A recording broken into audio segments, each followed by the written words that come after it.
స్తోత్రం తెలుగుసం ప్రభా నాయన యెహోవా ప్రతి ఉదయం నాకు ఇనుబుద్ధి పుట్టింపుగా నాయన ఇనుబుద్ధి మాకున్నప్పుడు నా తండ్రి నాయన నీ మాటలు మా హృదయంలోకి ఫలిస్తే కదా తండ్రి దేవా మీరు మాకు సహాయం చేయండి. వినగల మనసు గ్రహగల మనసు మా అందరికీ దయచేయమని ఘనత మహిమ అన్నీ మీరే పొందమని రానున్న ప్రియకుమారైన యేసు నామని చేరుకున్నాము తండ్రి.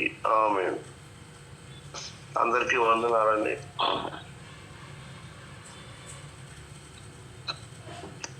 దేవుని వాక్యము కీర్తన గ్రంథము 121 అధ్యాయము చదవండి. కీర్తన గ్రంథము 121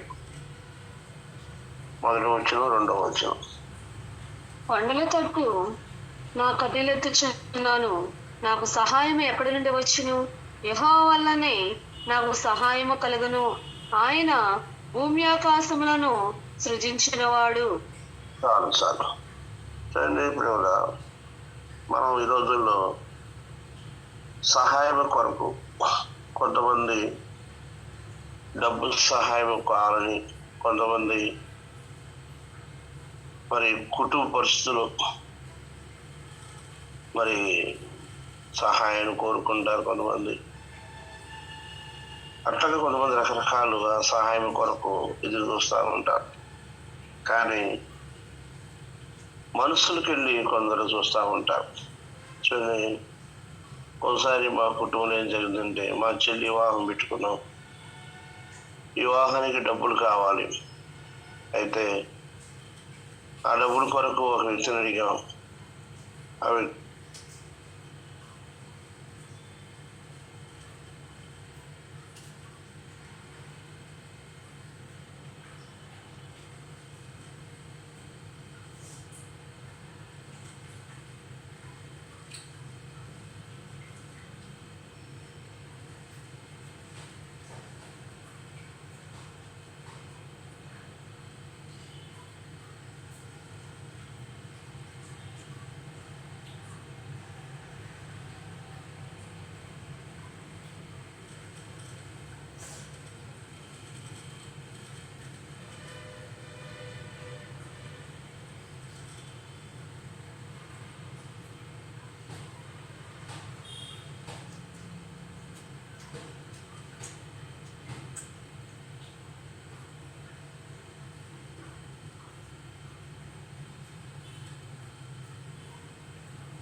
కోరుకుంటాం కానీ రాదు.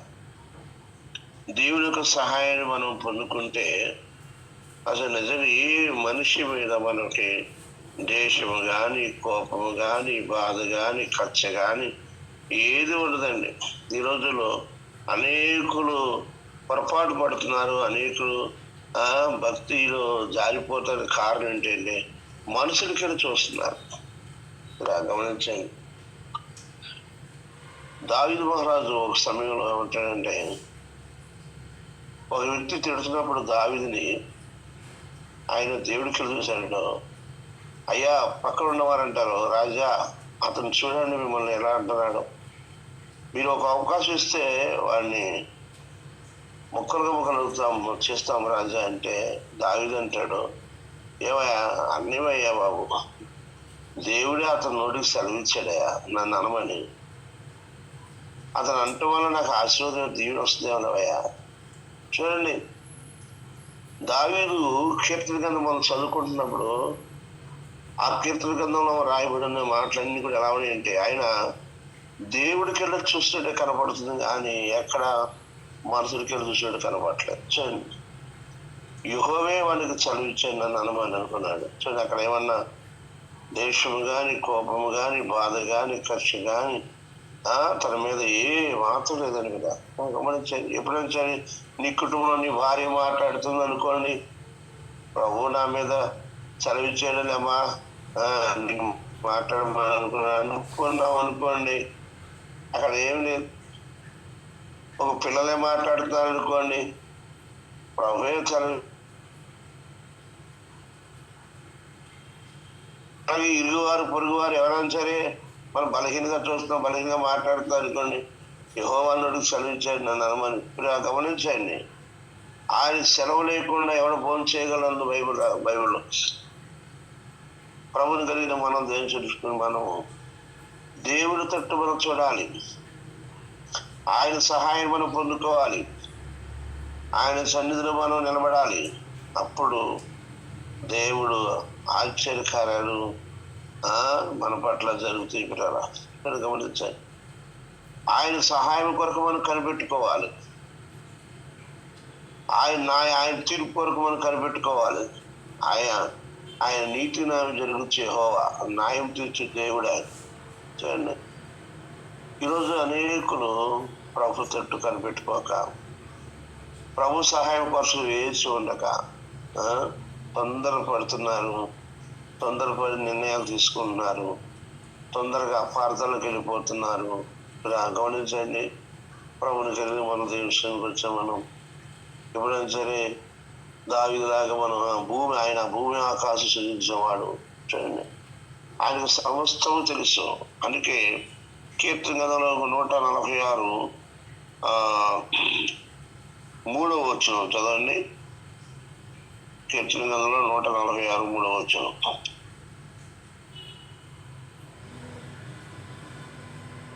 రాజుల చేతనైనను నరుల చేతనైనను రక్షణ కలగదు, వారిని నమ్ముకొనకడి.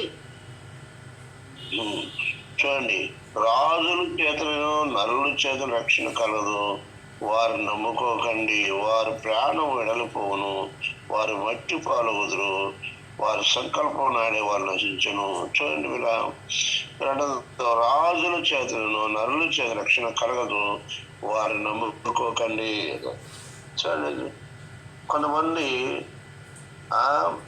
కోర్టుకి వెళ్ళి ఖచ్చితంగా న్యాయం నాకే జరుగుద్ది. కొంతమంది ఎమ్మెల్యేలు, మరి మంత్రులు, ఉన్నతమైన వాళ్ళు పెట్టి తిరుగుతుంటారు. క్రైస్తవులై ఉండి కూడా వాళ్ళు మనకు మనకు సహాయకులు అనుకుంటాం. మనం వారిని నమ్ముకోవద్దు, వాళ్ళ వల్ల మీకు రక్షణ కలగదు. గమనించండి, ప్రభు తట్టు చూడు. అందుకని ఇక్కడ ఏమంటుందంటే, ఎవరికి యాకోబు దేవుడు సహాయకుడు, 5వ 146:5. ఎవరికి యాకోబు దేవుడు సహాయకుడు, ఎవడు తన దేవుడిని యెహోవా మీద ఆశ పెట్టుకున్నవాడు ధన్యుడు. ఎవరికి యాకోబు దేవుడు సహాయకుడు, ఎవడు తన దేవుడిని యెహోవా మీద ఆశ పెట్టుకున్నవాడు ధన్యుడు. మనకున్న ఆశ, మనకున్న నిరీక్షణ దేవుడి మీద పెట్టాలి, ఆయన తట్టు చూడాలి, ఆయన సహాయం కోసం వేచి ఉండాలి. నిజంగా గమనించండి, ఆయన సహాయం కోసం ఒక లేట్ అవ్వచ్చు కానీ కార్యము తప్పక మన పట్ల జరుగుతుంది. మనముగా నిరీక్షిస్తే, మనం కానీ వేచి ఉంటే నిజంగా ఎంత ఆశ్చర్యకార్యం జరిగిద్దో మనం కంటి కనపడదు, చెవి కనపడదు, హృదయాన్ని కోల్చారు. చూడండి, అనేకులు అక్కడ దావీదు అంటున్నాడు, కొండతోడు చూస్తే నాకు సహాయం, అక్కడ యెహోవానే నాకు సహాయం కలుగును. గమనించండి, ప్రభు కొరకు మనం కనిపెడితే, ఒకసారి నేను ఒక ఎన్ఎస్వి ఆఫీస్ ఉంది, ఆఫీస్లో మన దగ్గరికి కొంతమంది ఎంప్లాయీస్ దేవుడు మన దగ్గరికి వస్తారు. వాళ్ళని కలుస్తుంటాను, వెళ్ళి మంచి ఆసుపత్రికి ఇస్తూ ఉంటాను. వెళ్ళి కలిసి మాట్లాడుతూ ఉంటే ఒక వ్యక్తి కొత్తగా చేరాడు. ఇద్దరు కొత్తగా చేరండి, అతనితో కూడా మాట్లాడాను. అతను మాట్లాడుతున్న ఒక మనిషి బుక్స్ ఇస్తూ, ఏం సార్ మీరు ఎప్పుడు వచ్చారు, ఎప్పుడు వచ్చిన ఉద్యోగం అంటే, అతనికి ఖచ్చితంగా 45 సంవత్సరాలు ఉన్నాయి. అంటే నాకు వచ్చి మొన్నే సార్ 4 సంవత్సరాల క్రితం నాకు జాబ్ వచ్చిందండి. ఏంటి మరి ఇంకా సర్వీసింగ్ ఎక్కువ ఉండదు కదండి, అంత నీట్గా లేదు సార్. నేను ప్రతిదీ కూడా నేను ఎక్కడ ఖాళీ ఉంటే అక్కడ నేను పెడుతున్నాను సార్. అట్లా పెడుతున్న ఓపుతో దేవుడు ఏదో రోజు నాకు సాయం చేయడానికి నిరీక్షణతో, విశ్వాసంతో అనేక పర్యాలు నేను ఎన్నుకొచ్చాను సార్, అనేక పర్యాలు ఎన్నుకొచ్చాను. కానీ దేవుడు అలా ఊపిరి పట్టుకోవటం వల్ల ఏదైనా సరే దేవుడు నాకు సహాయం చేయాలనుకున్నాను సార్. నేను కనీసం 10-15 సంవత్సరాలు అట్టా వేసి ఉన్నాను సార్. దేవుడు ఈ అవకాశం నాకు, ఈ ఉద్యోగం నాకు దేవుడు ఇచ్చాడు సార్. ఎంత ఒప్పు పెట్టాడండి. ఈరోజు అనేకులు ఉద్యోగం కావాలి, నిజంగా ఇస్తాడని ఒకరు దేవుడు వాగ్దానం చేసి ఉంటాడు. లేదా నిరీక్షించు, ఓపికంచు, ఏదో ఒక రోజున అవకాశం దేవునికి ఇస్తాడు. ఆయన తోట చూడు, ఆయన మీతో కనిపెట్టుకో. ఈ రోజుల్లో ఏమన్నా ఇంకేం ఇస్తాడు దేవుడు. నేను దేవుడి కొరకు ఎన్ని కార్యాలు జరిగించాను కదా, ఇంకేంటి అంట అని కొంతమంది నిరాశపడిపోతున్నారు. అలా ఉండకూడదు, అవిశ్వాసం రాకూడదు అంటాడు వాక్యం. వారి అవిశ్వాసాన్ని బట్టి నేను వాళ్ళకి అనేక అద్భుతాలు చేయలేదండి. అవిశ్వాసం రాకూడదు, అపనమ్మకం రాకూడదు. నిరీక్షించు. మనం అడుక్కున్న దానికంటే రెట్టింపిచ్చే దేవుడే కానీ తక్కువిచ్చే దేవుడు కాదండి. గమనించండి, ఈరోజు అనేకులు నిరీక్షణతో ఉండకుండా విశ్వాసంతో కనిపెట్టకుండా నేను ఆయన తట్టు చూస్తున్నాను, తప్పక నాకు సహాయం వచ్చింది. నేను నమ్ముకున్న దేవుడు నమ్మదగిన వాడు. అందుకే యెహోవాయందు నమ్మకం ఉంచేవారు కదలక నిత్యము నిలుచుండు సియోను కొండవలే ఉంటారంట. దేవుడు నమ్ముకున్నా మనం, దేవునికి వస్తున్నా మనం, దేవుని వాక్యం వింటున్నా మనం, దేవుడు వస్తున్నాను మనకి నమ్మకం ఉంచు, విశ్వాసించు, ప్రభుత్వం చూడు. ప్రభా మీరే నాకు సహాయకులు. ఇక్కడ గమనించండి, ఈరోజు అనేక కుటుంబాలు నలిగిపోతున్నారని, కొన్ని కుటుంబాలు భర్తలు మారలేదని, కొంతమంది చాలా మంది స్త్రీలు నలిగిపోతున్నారు, చితికిపోతున్నారు. నేను ఉండలేను, నా వల్ల కాదు, నేను భరాయించలేను, ఈ భర్తతో ఈ పిల్లలతో నేను భరాయించలేను, నేను నువ్వు గొయ్యో చూసుకుంటా. అది దేవుడు నమ్ముకున్న మనం కూడా ఇంకా మనం అలా నిరీక్షణతో విశ్వాసం ఉండకపోతే, ఓపిక ఉండకపోతే, ఎందుకంత తొందరపడి ఆలోచన ఇప్పుడు వరకు ఉన్నావు. చూడండి, అపవాది ఎంత మోసం చేస్తున్నది.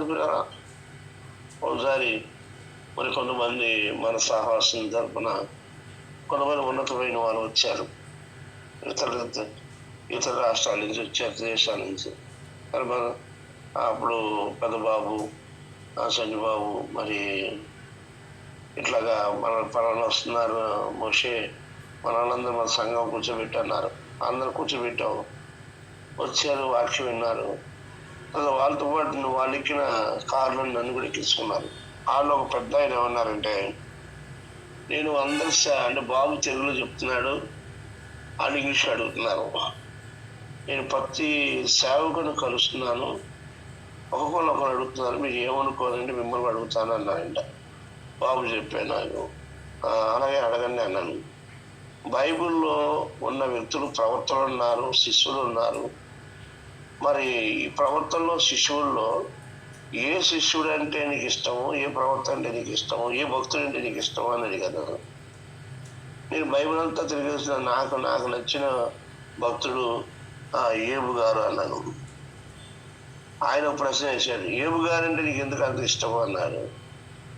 ఏబు గారు అంటే నీకు ఎందుకు ఇష్టం అంటే, నాకు అక్కడ ఏబు గారు తనకి ఎన్నో కష్టాలు వస్తున్నాయి. మరి అపవాది శోధిస్తుందో ఆయనకు అర్థం కాలేదు. ఆయనకు అర్థమైందో అర్థం కాలేదు, కానీ ఏబు యెహోవాయందు నమ్మకం ఉంచాడు. దేవుడు సహాయం కోరుతూ దేవుడికి చూస్తాడు కాబట్టి తనకి తరచుగా తనకున్న ఆస్తులు పోతున్నా కానీ, బిడ్డలకు కోల్పోతున్నా కానీ ఆయన ఒక్క మాట జారినోడు కాదు, బలహీనోడు కాదు.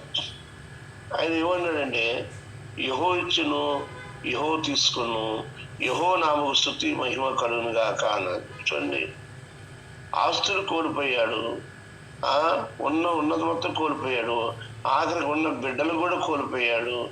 ఎవరు కోల్పోయినా కానీ ఆయన అంటున్న మాట, యెహో ఇచ్చును, యెహో తీసుకును, యెహో నామకు స్తుతి మహిమ కలుగును గాక.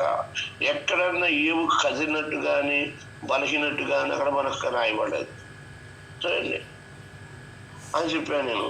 ఇంకా చెప్పన్నారు, ఇంకేంటండి, తన దేహానికి కురుపులు వచ్చింది సార్. కురుపులు వచ్చి తన ప్రాణం పోయి అడలిపోయే పరిస్థితి వచ్చింది.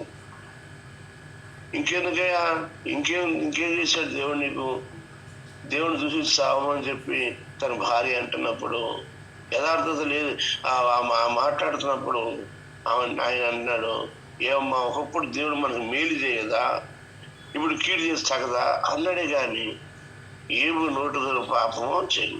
ఇంకో మాట, నేను తల్లి గర్భం దిగమరుగా వచ్చాను, దిగమరుగా పోతాను, నేను వస్తూ ఏమి తెలియదు, పోతూ కూడా ఏమి తీసుకోను అన్నప్పుడు చూడమన్నా ఎలాంటి నిరీక్షణ, ఎలాంటి విశ్వాసము ఏమి కలిగి ఉన్నాడు?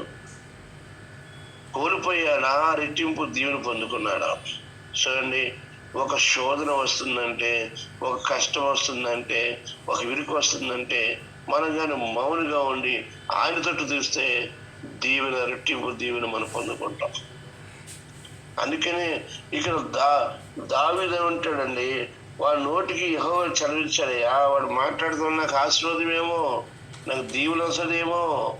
చూడండి ఎలాంటి పెట్టు గమనించండి. నేను ఆ మాట చెప్పినాడు, నాకు సెకండ్ ఇచ్చాడు ఆ పెద్ద ఆయన. ఏమో ఎలా కాపాడుకున్నాడు. అలాగే పౌలు భక్తులు ఇస్తున్నా కానీ ఆయన అంటాడు, నేను పందె పరుగులు ఓపికతో పరిగెత్తాను. చూడండి, విశ్వాసం నేను కాపాడుకుంటుని. చూడండి, ఎన్ని ఆపదలు పౌలు భక్తులు మనం చదువుకుంటే, దొంగతుల ఆపదలు, శోచనల ఆపదలోను మరి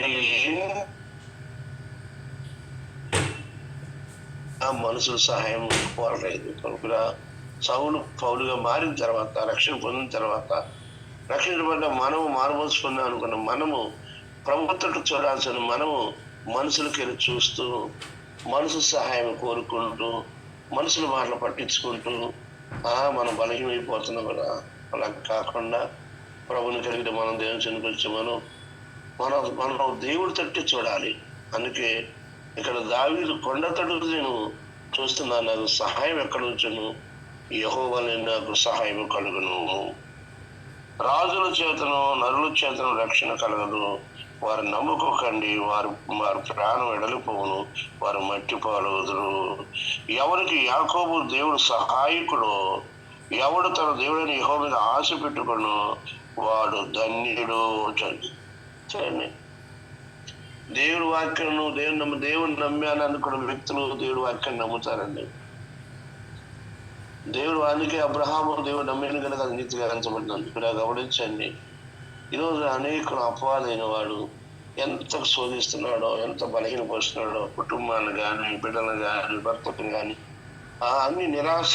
చూడండి, వాడు ఆయుధం అంతా కూడా ఏంటంటే నిరాశ అనేది వాడు ఆయుధం, అవిశ్వాసం అనేది వాడు ఆయుధాలు. అవి మనం గమనించాలి. అందుకే వాక్యం అంటదో, విసుకగా నువ్వు నిత్యము ప్రార్థన చేయి. నువ్వు విసుగుతల పడవద్దు ప్రార్థన చేయటం వల్ల, అవిశ్వాసంగా ఉండవద్దు, నువ్వు నిలబడు, ప్రార్థన చేయి. గమనించండి, ప్రభునికి వెళ్ళి మనం దేవునికి వచ్చిన మనం ఇంకా మనం ప్రభుత్వం చూడకుండా మనుషులకి వెళ్ళి మనం సహాయం కోరుతున్నాం. ఒకసారి నేను మారుమనసు పొందిన కొత్తలో దేవుడు నాతో మాట్లాడంటే, మా చిన్న అబ్బాయికి గవతలు వాపు వచ్చిందండి. అయితే అందరూ చెప్తున్న ఈ గవతల వాపులు పోవాలంటే అవిశాఖ కడితే పోద్దని అక్కడ వాళ్ళు చెప్తూ వింటే, సరే ఎక్కడుందండి అవిశాఖ అంటే పలానా చోట ఉందండి. ఆడికి వెళ్తే, లేదండి ఇక్కడ ఎవరు చెప్పారు మీకు అన్నారు. సరే ఎక్కడ ఉండదండి విషయం ఐడియా ఉందంటే, పలానా చోట ఉండదండి. మళ్ళీ అక్కడికి వెళ్ళాను, దగ్గర 5 కిలోమీటర్లు నడిచాను. 5 కిలోమీటర్లు నాకు ఆకు దొరకలేదు. ఇంకా 2 కిలోమీటర్కి వెళ్ళాక 7 కిలోమీటర్లు మరి ఆకు నాకు దొరికింది. నేను ఆకు తీసుకొని మరి ఇంటికి వచ్చాను. అయితే దగ్గర 2 గంటల సమయం వేస్ట్ అయిపోయింది. అది నేను నూరి ఇచ్చినప్పుడు దేవుడు నాతో ఏమంటున్నాడంటే, ఏమయ్యా నువ్వు ఆకు మీద అంత నమ్మకం పెట్టి 7 గంటలు 2 గంటలు టైం వేస్ట్ చేశాను. 1 గంట దగ్గర కూర్చొని నీ బిడ్డకొకరు విగ్రహం చేస్తే నేను ఆ గౌదులాపు తగ్గించేవాడిని కదా. ఏసయ్యా నిజమే తండ్రి, నన్ను క్షమించండి.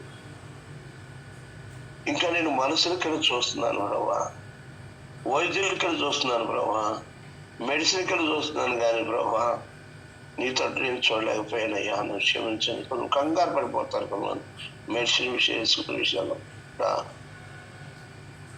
వేసుకోవాలి, కానీ విశ్వాసం అనేది, నమ్మకం అనేది ప్రభు తట్టు పెడితే ఆయన మనకు సహాయకుడు. చూడండి మీరు, బలహీనైపోతున్నాం, సాతానంటే బలహీనైపోతున్నాం. చిన్న చిన్న బలహీనతకి అపవాది ఎంతగా ఎన్ని ఆలోచన పెట్టిందో చెప్పడానికి లేదు. చిన్న చిన్న వ్యాధులకి భయపడాల్సి పెట్టింది. నేను లేవలేవు, నీ వల్ల కాదు, ఎంత అవిశ్వాసాలకు మనం నడిపిస్తుందో ఇప్పుడు గమనించండి. ఆ ఆయుధాలకి మనం ఒకటే ప్రభు తట్టు చూడు, ప్రభు పాదాలు పట్టుకో, నువ్వే నాకు సహాయకుడు అయ్యా. ఆయన అంటాడు, తల్లి అయినా మరిచేవో నిన్ను మరవను విడవను అని చెప్తాను. ప్రభుని కలిగి మనం దేవుని కూర్చొని మనం ఆయన తట్టు చూస్తే, ఆయన సహాయం కోరితే, ఆయన పదాలు పట్టుకుంటే మనకి ఏది కూడా కొద ఉండదని కదా, ఏది కూడా మనకు కొద ఉండదు. అన్ని సమకూడి జరిగించగల సమర్థుడు ఆయన. కానీ కొన్నిసార్లు మనం అన్నిటికీ సమయాలు ఇస్తాం, కానీ దేవుడు పాదాలు పట్టుకోవడానికి మనకు సమయము, ఆయన దగ్గర కనిపెట్టుకోవడం మనకు సమయము, ఆయన వాక్యం చదువుకోవడానికి మనకు సమయము, ఆయన సైన్యం గడపడానికి మనకు సమయము. అలాగే ఉండటం వల్ల లేమి మన ఇంటికి వస్తుంది, అన్ని అల్లజలు మన ఇంటికి వస్తున్నాయి. ఇప్పుడు గమనించండి, ప్రభుని వెళ్ళి మనం దేవుని కూర్చో, మనం ప్రభు తట్టు చూద్దాము, ఆయన పాదాలు పట్టుకున్నావు. నువ్వు కాల్చే కన్నీరు, కొంతమంది మనుషులకి కన్నీరు కాలుస్తారు, పొరపాటు చెప్పండి. మనిషికి నువ్వు కన్నీరు కాల్చొద్దు, ఆయన పాదాల దగ్గర కూర్చో, అక్కడ కన్నీరు కాల్చు. కొంతమంది దుఃఖపడతారు, ఎవరైనా మాట అంటే ఎంత ఏడుస్తారో, ఆర్టిసిస్ బట్టి ఏడుస్తారు కొంతమంది, వ్యాధి బట్టి ఏడుస్తారు కొంతమంది. ఇది వల్ల అది దానివల్ల ప్రయోజనం ఉండదండి. వాక్యం అంటుందో దైవ సిద్ధాంతమైన దుఃఖం అంట, ఇక ఎక్కడ కూడా దుఃఖం పుట్టిస్తంట. లోక సంబంధ దుఃఖము, నీ దుఃఖము, నీ కన్నీరు లోక సంబంధంగా దుఃఖపడకూడదు, దైవ సిద్ధాంతమైన దుఃఖము. గమనించండి, ప్రభుని కలిగిన మనం దేని కొంచెం ఉన్నాం, దేవుని పాదాలు పట్టుకోవాలని మనం ప్రభుని దగ్గర కూర్చుంటే ప్రభు మనకి సహాయకుడు లేదు. మన ఆత్మ జీవితంలో మనం బలవంతులుగా ఏవు అలాగా నిలబడ్డాడంటే, లోక సంబంధమైన ఆయన ఎన్ని కోల్పోయినా కానీ ఆయన ఎక్కడ దుఃఖపడినట్టుగా కనపట్ల. ఆస్తులు కోల్పోయినా, పిల్లలు కోల్పోయినా, బలహీనైపోయినా, వ్యాధికి గురైపోయినా కానీ ఆయన కంగారు పడలేదు.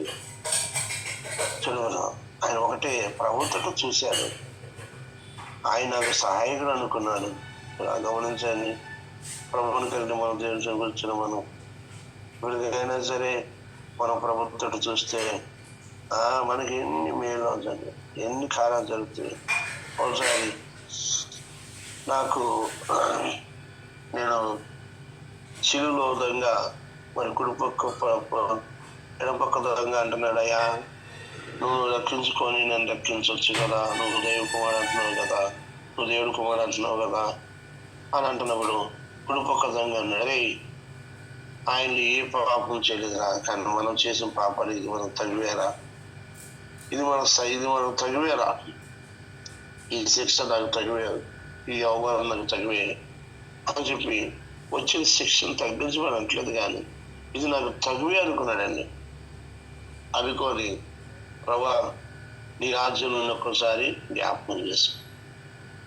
ప్రభుకి ఆ ప్రార్థన, ఆ విజ్ఞాపన ఇష్టమైందండి. వెంటనే నేడే నాతో పాటు నీకు పరదేశం చోట అని చెప్పి ప్రభు వెంటనే పలికాడు, ఇది నాకు తగినదే అనుకున్నాడు. అంటే ఆయన కూడా చిల్లుదని కూడా ప్రభుత్వం చూశాడు. నువ్వు ప్రభుత్వం చూస్తే వచ్చే పద్ధతి కూడా ఇది నాకు తగినదే. నేను ఆ వాక్య భావాన్ని ఏం నేర్చుకున్నానంటే, నేను మారుమనసుకున్న తర్వాత బయట పోరాటం, ఇంట్లో పోరాటం.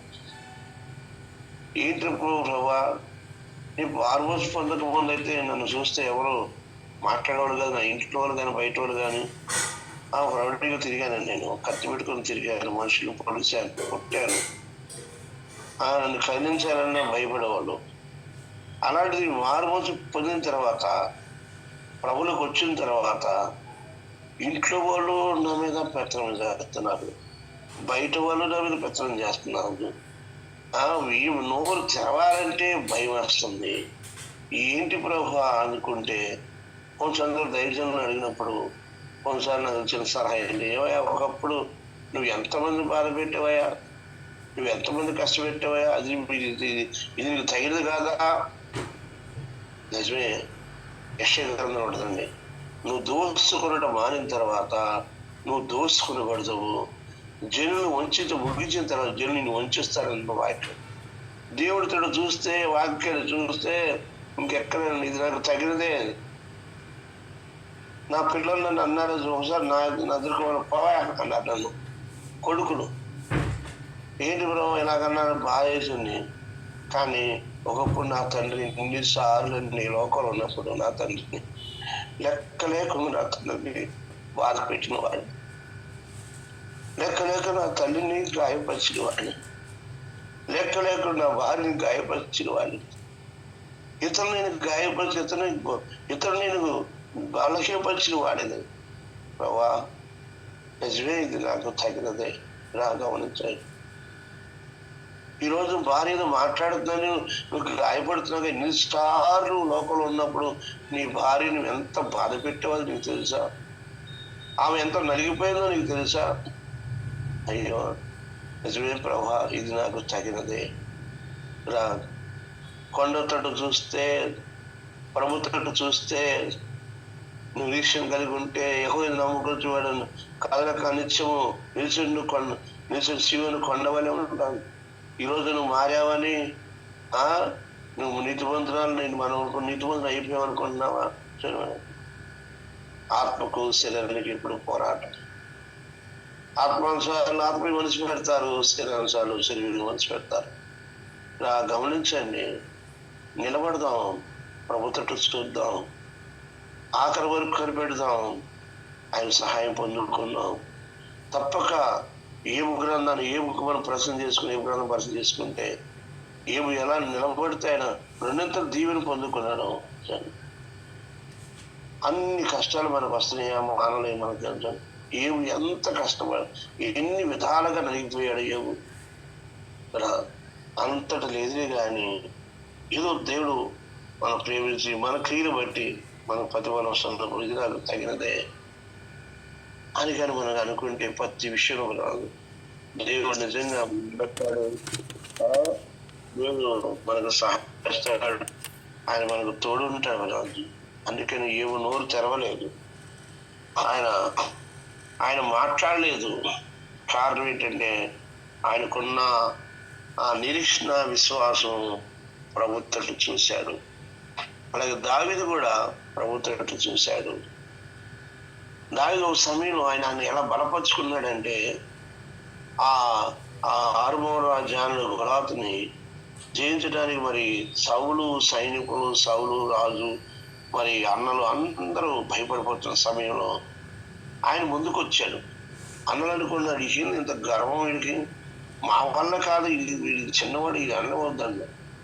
ఆడంటున్నాడు గొలాతు, రారా నేను కుక్కను అనుకున్నావా, నల్లి దొరుకుతున్నారా అంటున్నాడు. ఆడు ఆ చూస్తే భయపడుతున్నారు ప్రజలు, రాజ్యం భయపడుతుంది. కానీ దావీదు ఏ బేస్ చేసుకున్నాడంటే, ఆయన ఒక సినిమాలో ఆయన గొర్రెలు కాసిన సమయంలో ఒక ఇరుకుబండి వచ్చినప్పుడు దాన్ని పట్టుకొని గొర్రెని రక్షించి ఇరుకుబండిని చీల్చి అవతపడేశాడు. అలాగే సింహం వచ్చినప్పుడు దాన్ని పట్టుకున్నాడు, ఈ గొర్రెని రక్షించాడు, సింహాన్ని చీల్చాడు. ఆయన ఏం ఆలోచిస్తున్నాడంటే, ఒకప్పుడు దేవుడు గొర్రె ఇరుకుబండి బలం నుంచి సింహబలం నుంచి తప్పించిన దేవుడు ఈ సుంతిలని ఈ పిలుస్తుడు ఏపాడువాడు, యుద్ధము యెహోవాదే అని చెప్పి ఆయన తట్టు చూశాడు. ఒక్కసారి అతన్ని గొప్ప గోలు కూర్చాడు.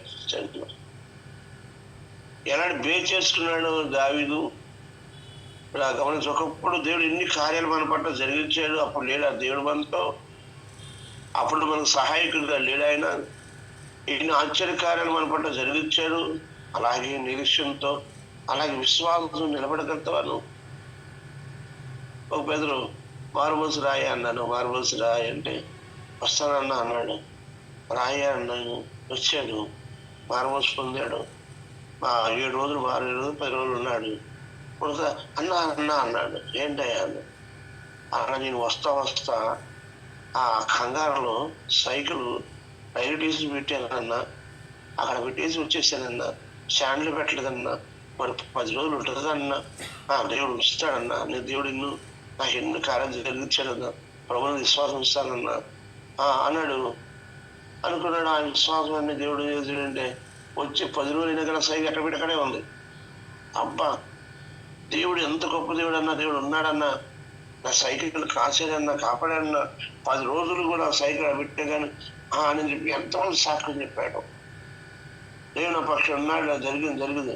కాల్పడుతులో ఆ నిరీక్షణ, ఆ విశ్వాసాన్ని, ఆ భక్తి కోల్పోతున్నట్టు కనబడుతుంది. ఆ సైకిల్ బయటకు వచ్చిందండి. ఆ బైక్ బయట గమకాలం రావయ్యా, ఎక్కడికన్నా మనం వెళ్దాం, సేవకులు వస్తున్నా అన్న.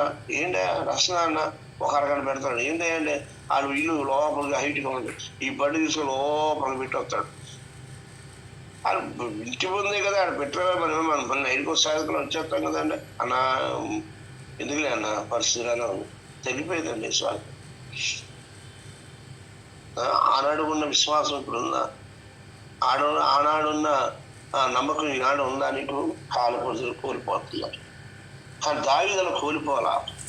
దావీదు అంటున్నాడు, ఆయన చూస్తున్నాడు, ఆయన ఇలాంటి సమయంలో ఇరుగుబడిన బలం నుంచి సింహాలను తప్పించిన దేవుడు ఈ శృతి లేని ఈ ఫిలిష్తీయుడు ఏ పాటి వాడని చెప్పి ధైర్యాన్ని తెచ్చుకున్నాడండి. గమనించండి.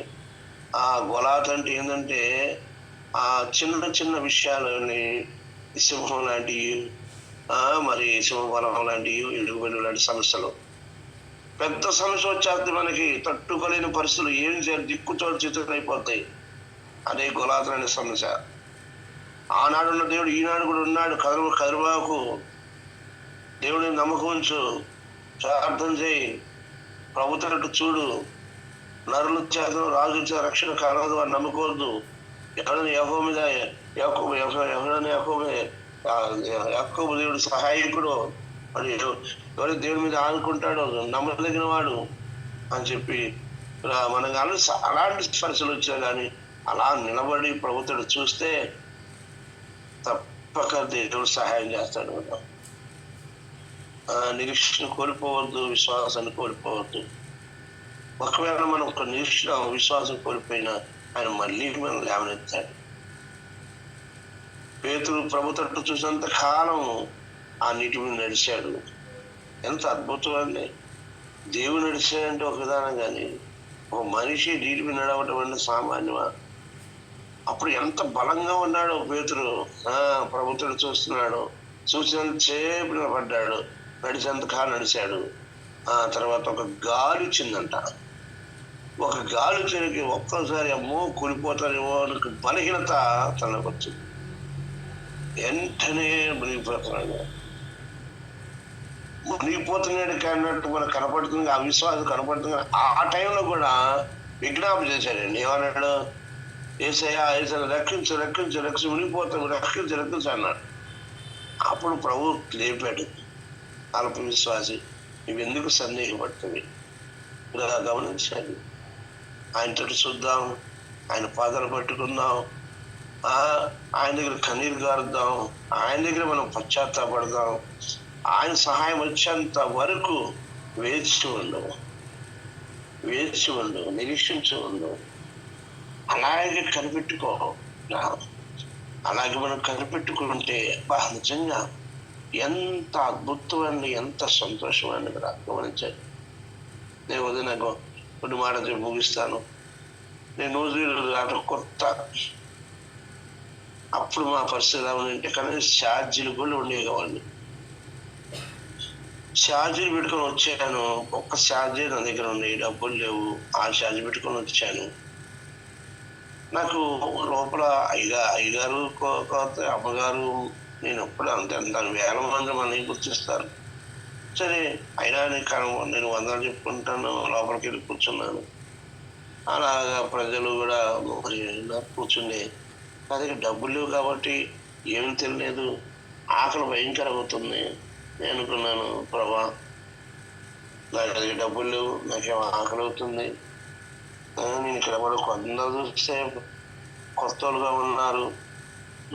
నేను ఎవరు పరిచయం చేయ, నాకు ఎవరు పరిచయం లేదు కదా, ఎవరు అడగదామన్నా ప్రభా అని చెప్పి మనసు ఒక్కడు ప్లాన్ చేసుకుంటా ఉంది. ఇప్పుడు ఆ నైట్ ఏదో ప్రోగ్రాం జరిగినట్టు ఉంది మన నూజివీడు ముఖ్యేంద్రంలో. సరే అక్కడ మన అదే మన ట్రైనింగ్ పిల్లలు ఆ బేషన్ కడుగుతున్నారు. అదే దేవుడి పని కదా, మనం కూడా కడిగితే మనం కూడా బాగుండు కదా అని చెప్పి ఏంటంటే నేను కూడా వెళ్ళి కడుగుతున్నాను శుభ్రంగా. అలాగా నీళ్ళు పోస్తున్నాను, కడుగుతున్నాను. అట్లా అరగంట గడిచింది. ఈ లోపల మన డాబాలు అంతమంది మార్తమ్మ గారు ఉండేది. మార్తమ్మ గారు వచ్చి, అయ్యా ఇక్కడ మీరు ఎంతమంది పని చేస్తున్నారు లెక్కేశారు, 7 మంది ఉన్నాం.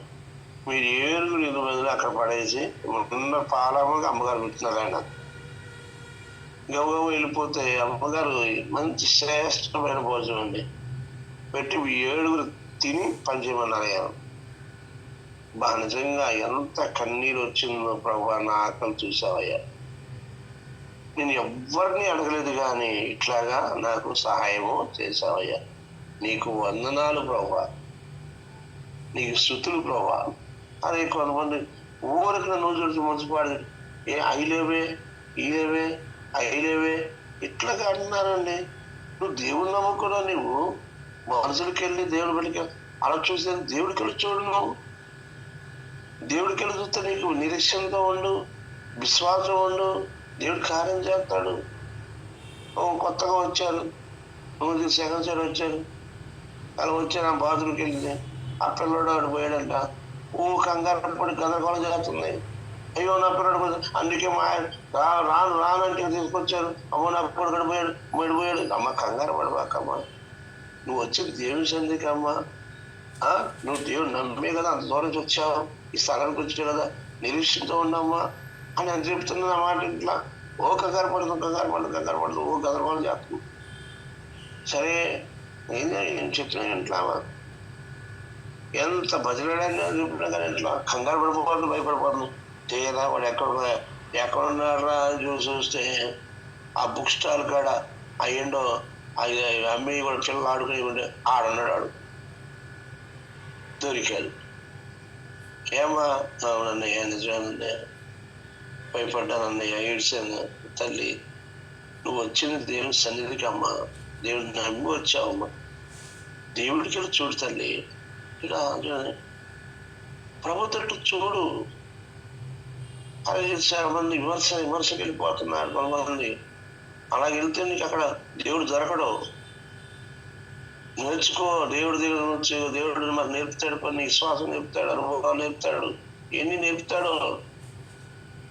మా సంఘంలో విశ్వాసం ఉంది. 3 ఆడపిల్లలు, అతను భర్త అతను ఊరు నుంచి వస్తున్నారు. అడుగురు వాళ్ళ దగ్గర డబ్బులు ఏమి లేవు అంట. ఉదయకాలం బయలుదేరారు. పిల్లలు చిన్న పాపలు వేసి మమ్మీ ఆకలి మమ్మీ అంటే, అరే 2 గంటలు ఉంటే మనం 2 గంటలు అయితే మనం వెళ్ళిపోతామా, అక్కడికెళ్ళి మనం వండుకొని తిందాం అని చెప్పి పిల్లలు చూడబడుతుంది. 2 పెళ్ళి అయితే మమ్మీ ఆకలిందంట. ట్రైన్లో కొందామా, ఏమన్నా ట్రైన్లో కొందామా, స్టేషన్ ఆగి కొందామంటే డబ్బులు. 3వ పెళ్ళి ఎడుతుంది. భర్త పైన పడుకున్నాడంట, ఆ పెట్టి పైన. ఆ పడుకున్న ఆయన ఒక అరగంటకు లేచి, నాకు కూడా ఆకలి అవుతుందమ్మా. నిజంగా ఈ పిల్లలందరూ ఇలాగ ఆకలి అవుతుందని చెప్పాను. లక్ష్య భర్త ఆకలి అవుతుంది, తను కూడా ఆకలి అవుతుంది. ఏం చేయాలో అర్థం కావట్లేదు. డబ్బులు లేవు, ఎవరు అడుగుదామా, మా పరిచయం వాళ్ళు ఎవరు లేరు అని. ఇంకా వెళ్ళాలంటే గంటన్నర పట్టుద్ది. ఇలా పిల్లలు ఆకలి అంటున్నారు, తన భర్త ఆకలి, తనకు ఆకలి అవుతుంది. ఏం చేయాలో పరిస్థితి అవుతున్నా, డబ్బులా లేవు. అప్పుడు ఏమవుతుందంటే అలా సెగ్గు ముసుకేసుకుంటుందంట. ఏసయ్యా నా బిడ్డలు ఆకలిగా ఉన్నాను, ఏమీ లేవు మా దగ్గర, నా భర్త నేను అందరం ఆకలిగా ఉన్నాం, తండ్రి మాకు సహాయం చేయరా అని చెప్పి అలాగ తన మనసులో ఊరుగుతూ కన్నీరు కాచుకుని, రైలు పెట్లో కన్నీరు కాచుకుని ఒక టీచర్ వచ్చేదాకే ఒక సహోదరి వచ్చి, అమ్మా మేము చాలా దూరం వస్తున్నాము, మాకు కొంత మేము ఆహారం తీసుకోవాలి మిగిలింది, ఎవరికన్నా పారేయడం మాకు ఇష్టం లేక ఎవరన్నా వస్తే అడుగులు ఎవరైనా వస్తే వాళ్ళకి పెడతావమ్మా అని చెప్పి అక్కడ ఒక బాక్స్ పెట్టేసి వెళ్ళిపోయిందంటాను. అమ్మా ఎవరికూ కాదమ్మా, నాకేనమ్మా, నాకు నా పిల్లకి అనుభవించడం అనుకోని పశ్చాత్తాప ఎంత గొప్ప దేవుడు అయ్యా నువ్వు, నిజంగా నా ఆకలి, నా బిడ్డల ఆకలి తీర్చిన దేవుడు అయ్యా అని చెప్పి ఎంత స్తుతించిందో రా. ఎందుకు నువ్వు కోల్పోతున్నావు నిరీక్షణ, ఎందుకు అవిశ్వాసంగా ఉంటున్నావు నువ్వు నిరీక్షణగా, ఎందుకు అపనమ్మకం ఉంటున్నావు, మనుషులకి ఎందుకు చూస్తున్నావు, వాళ్ళ సహాయం కలిగి ఎందుకు కోరుకుంటున్నావు ఇలా గమనించండి. ప్రభుని కలిగిన మనం దేవుని గురించి మన కీర్తన గ్రంథం చదవండి, ఏవు గ్రంథం చదవండి, ఎంత విశ్వాసం నేర్పుతాడో దేవుడు, ఎంత మనం బలపరుస్తాడో, ఎన్ని మాటలు మనకు రాయబడిన గమనించి దేవుని వాక్యం విన్నాము, దేవుని వాక్యం చదువుదాము, దేవుని విశ్వాసం ఉందాము, ప్రభు తట్టు చూద్దాం, ప్రార్థన చేసుకుందాం. Recording stopped.